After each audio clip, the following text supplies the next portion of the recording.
Here we have a 2012 Kenworth T800. Has the 515 horse Paccar engine with the Eaton Ultrashift transmission. 50-inch flat top sleeper. I guess this is the 62-inch aero cab. It's got a HydroDrive wet kit on it. Tires are in good shape. It's got the Air Glide 200 suspension.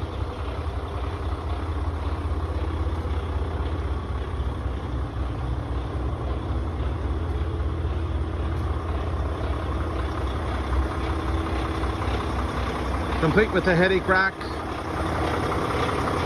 Tires look good. Dual exhaust, dual air cleaners. Decent looking machine.